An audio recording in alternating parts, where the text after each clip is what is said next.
ఈ దినం మరణం తర్వాత మరో జీవితం ఉందా? ఇది నిజమా అబద్ధమా? విచిత్రం, యేసుక్రీస్తు వారి పునరుద్ధానం తర్వాత మరణం తర్వాత మరో జీవితం ఉంది అని మాట్లాడితే అందులో పెద్ద ఆశ్చర్యం లేదు. ఎందుకు అంటే మరణం తర్వాత మనిషి బ్రతుకుతాడు అనే నిరీక్షణకు జీవాన్ని పోసింది యేసుక్రీస్తు వారి మృతుల పునరుత్థానం.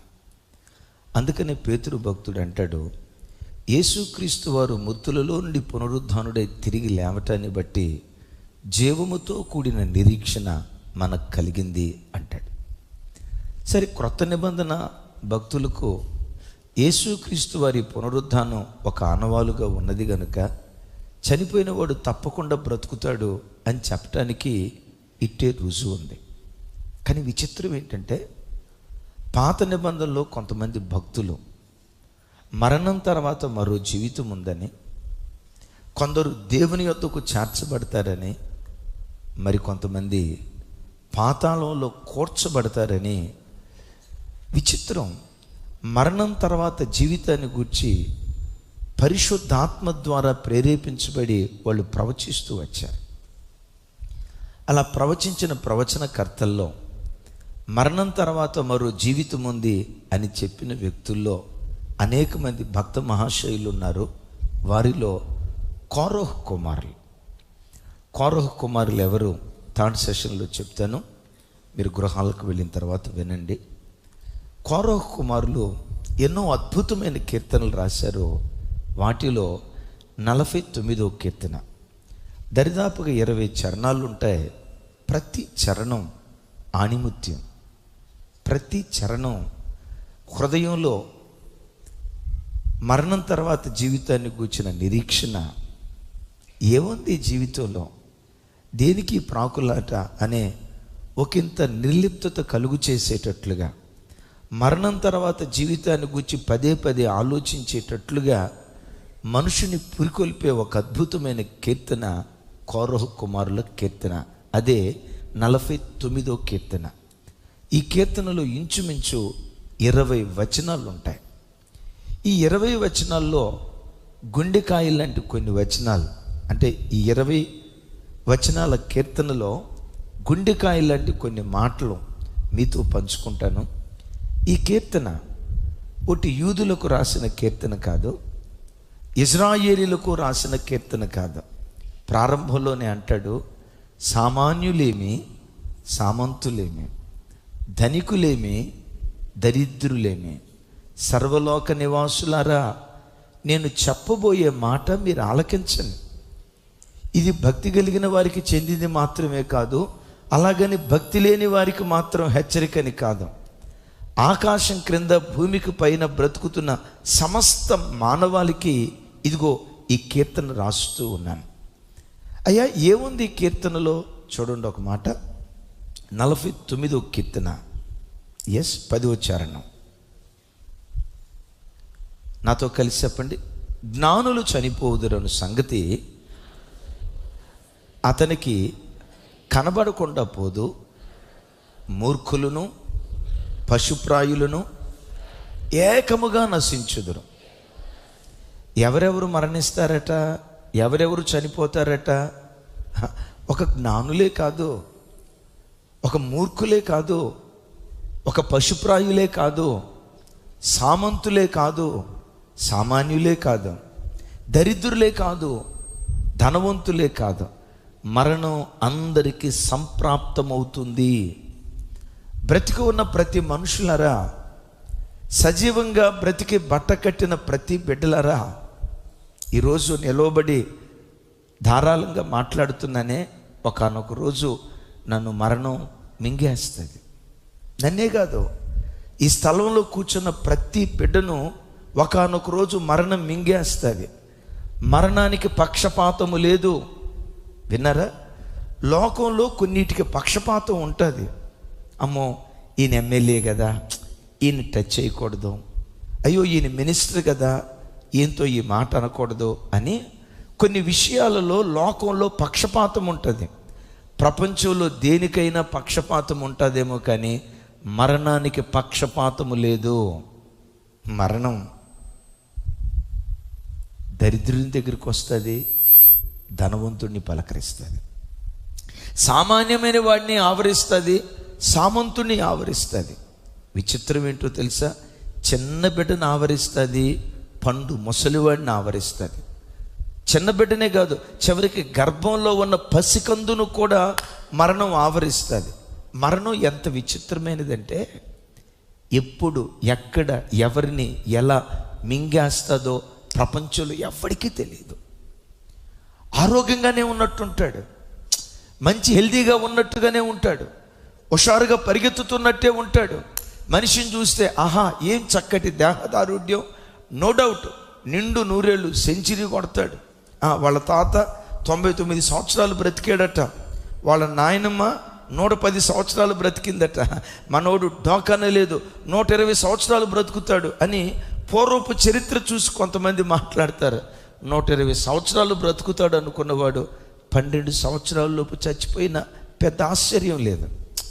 మరణం ఎంత వింతైనదో, ఎంత విచిత్రంగా మనిషిని కబలిస్తుందో గుండెల్లో వణుకు పుట్టే ఒక మాట చెప్తాను.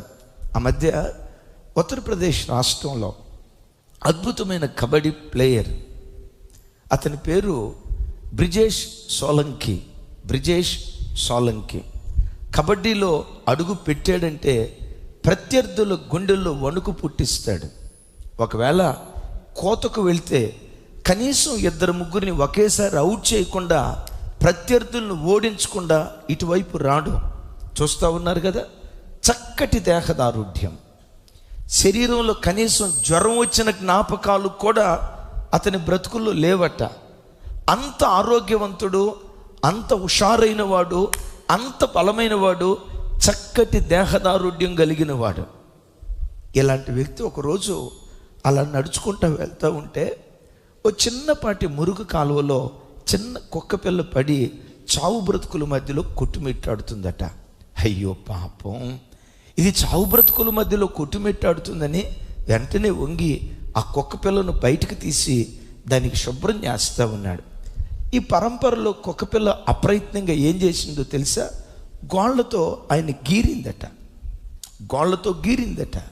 అలా గీరినప్పుడు చిన్నపాటి గాయం కలిగి కొంచెం రక్తం అలా బయటకు వచ్చింది. ఇది చిన్నది కదా, ఇది చిన్న కుక్క పిల్ల, ఈ గీత నన్నేం చేస్తుంది? 22 సంవత్సరాల మంచి యవ్వనస్తుని, చక్కటి దేహదారుఢ్యం, శరీరంలో ఏ చిన్న బలహీనత లేదు. ఈ చిన్న కుక్క పిల్ల గీటు నన్నేం చేస్తుంది అని తన పని నిమిత్తం తాను వెళ్ళాడు. విచిత్రం తెలుసా? 3 నెలల లోపు శరీరంలో ఏదో మార్పు కలుగుతుంది. ఎలాంటి మార్పు తెలుసా? కుక్క నడిచినట్టుగా నడుస్తున్నాడంట. ఏంటిది? కుక్క నడిచినట్లుగా నేను నడవటం ఏంటి? అంతటితో ఆగలా, కుక్కలాగా అదిగో చూడండి, బౌ బౌ బౌ బౌ అని నడుస్తున్నాడట. అరే కుక్కలాగా అరవటం ఏంటి, కుక్కలాగా నడవటం ఏంటి, కుక్కలాగా బౌ బౌ అని అరవటం ఏంటని తెలిసిన డాక్టర్ల దగ్గరికి తీసుకెళ్ళారు. ఈ చిత్రం ఏంటో తెలుసా? అతనికి రేబీస్ వ్యాధి అనే వచ్చిందని, కుక్కలు కరిస్తే వచ్చే వ్యాధి ఉందో చూసారా, రేబీస్ వ్యాధి వచ్చిందని డాక్టర్లు తేల్చారు. అయ్యా ఈయన బ్రతికించాలంటే ఏం చేయాలి? భారతదేశంలో ఉన్న డాక్టర్లు అందరూ చేరి ఆయన బ్రతికించాలని రకరకాలుగా ప్రయత్నం చేశారు. ఇటువైపు 3-4, అటువైపు 3-4. ఈ చిత్రం తెలుసా? కుక్క మురిగినట్లుగా మురుగుతూ, కుక్క అరిసినట్లుగా అరుస్తూ, కుక్క సొంగగా అరుస్తూ, కుక్క గతికినట్లుగా గతుకుతూ 22 సంవత్సరాల నిండు యవనస్తుడు చనిపోయాడు. అతడు చనిపోతాడు అని ప్రపంచంలో ఎవ్వరూ అనుకోలా. అరే ఇంత చక్కటి దేహదారుఢ్యం రా, ఇలాంటి ఆయన ఎట్లా చనిపోతాడు? నిండు 100 ఏళ్ళు బ్రతుకుతాడు.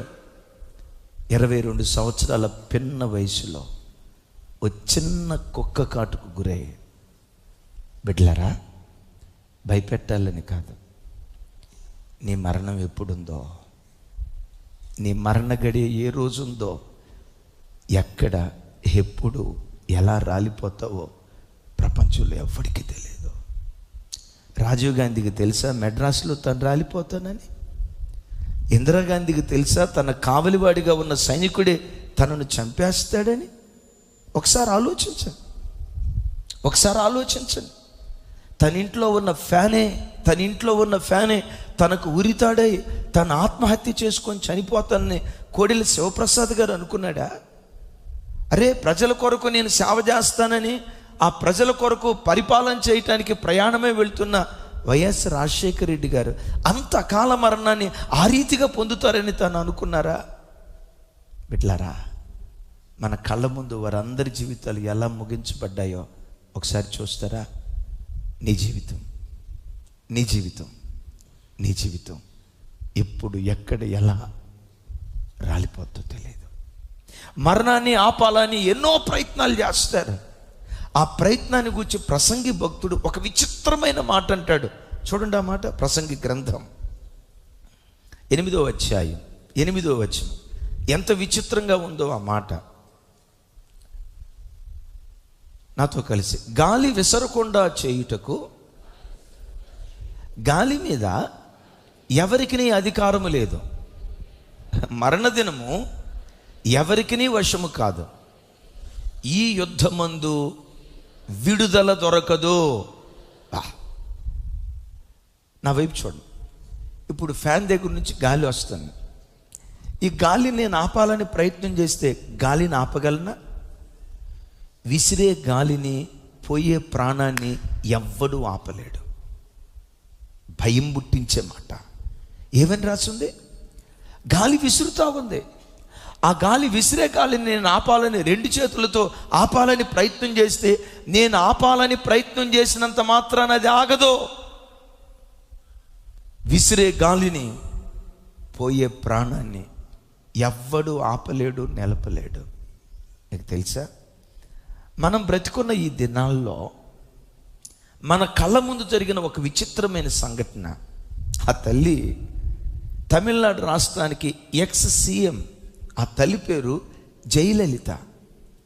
అనారోగ్యానికి గురైనప్పుడు భారతదేశంలో పేరుగాంచిన గొప్ప హాస్పిటల్, మెడ్రాస్లో బహు గొప్ప హాస్పిటల్, అదే అపోలో హాస్పిటల్. మన మందిరానికి వచ్చే బిడ్డలు కూడా చాలామంది అపోలో హాస్పిటల్లో పనిచేస్తారు. అద్భుతమైన వైద్యులు, చక్కటి ట్రీట్మెంట్ ఇచ్చే నిపుణులైనటువంటి వైద్యులు ఆ హాస్పిటల్లో ఉన్నారు. మెడ్రాసులో పేరుగాంచిన అపోలో హాస్పిటల్లో ఆ తల్లిని జాయిన్ చేశారు. ఆ తల్లిని బ్రతికించాలని చూడండి, 75 రోజుల పాటు హాస్పిటల్లో ఉంచారు. ఏ విధం చేతనైనా తల్లిని బ్రతికించాలని ప్రపంచ దేశాల నుండి పేరుగాంచిన 22 మంది వైద్యులు వచ్చారు. విన్నారా? ఎంతమంది? 22 మంది వైద్యులు. ఆ దేశం నుంచి, ఈ దేశం నుంచి పిలిపించి వైద్యులను, ఈవిడి సీఎం, ఈవిడి బ్రతకాలి, ఎలాగైనా బ్రతికించండి అని 22 మంది వైద్యులను ప్రపంచ దేశాల నుంచి పిలిపించి 75 రోజులు ట్రీట్మెంట్ ఇచ్చారు.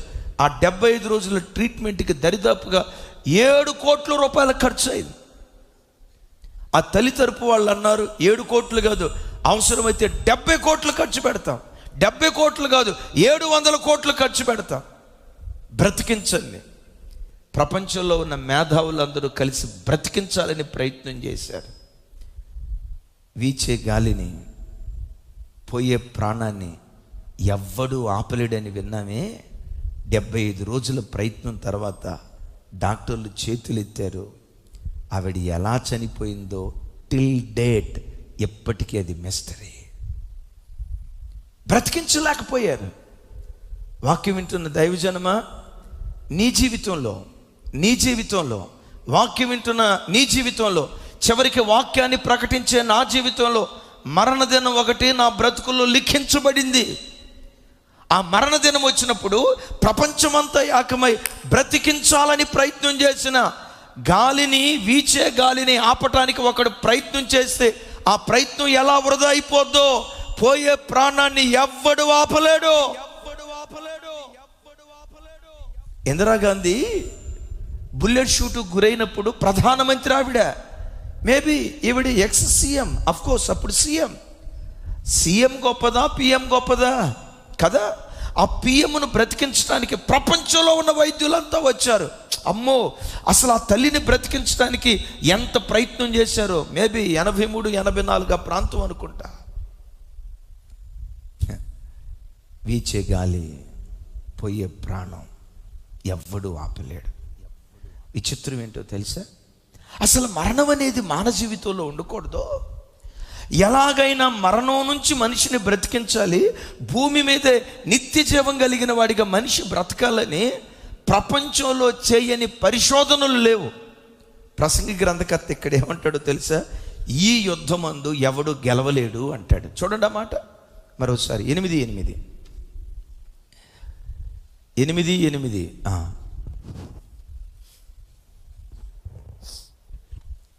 చివరి మాట నాతో కలిసి చెప్పండి. ఈ యుద్ధమందు విడుదల దొరకదు. ఒకసారి నా వైపు చూసి చెప్పండి, ఏమన్నాడు? ఏ యుద్ధమందు?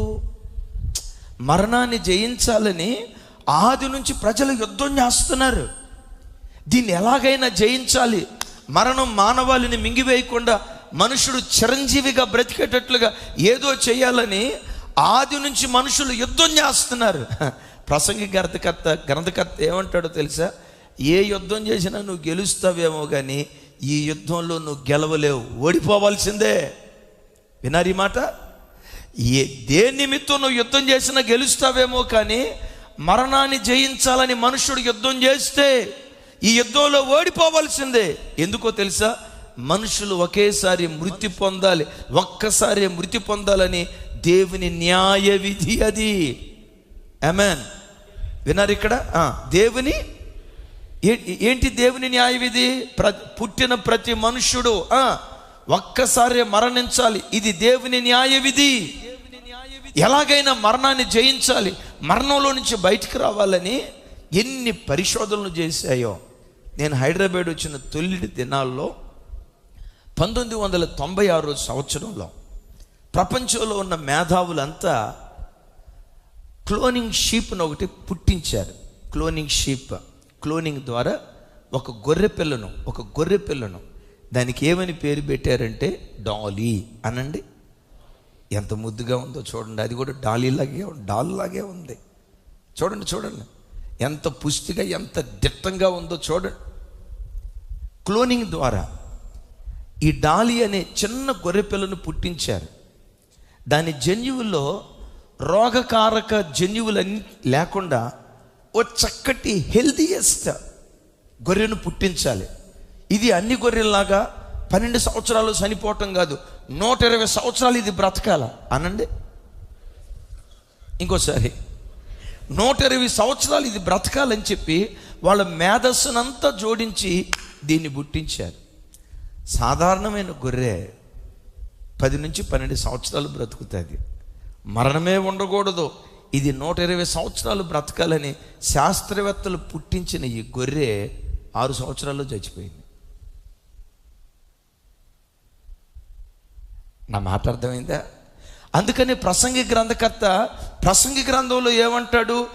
ఈ యుద్ధమందు విడుదల దొరకదు. ఏ యుద్ధంలోనైనా నువ్వు గెలవచ్చు, ఏ యుద్ధంలోనైనా నువ్వు విజేతగా నిలవబడవచ్చు.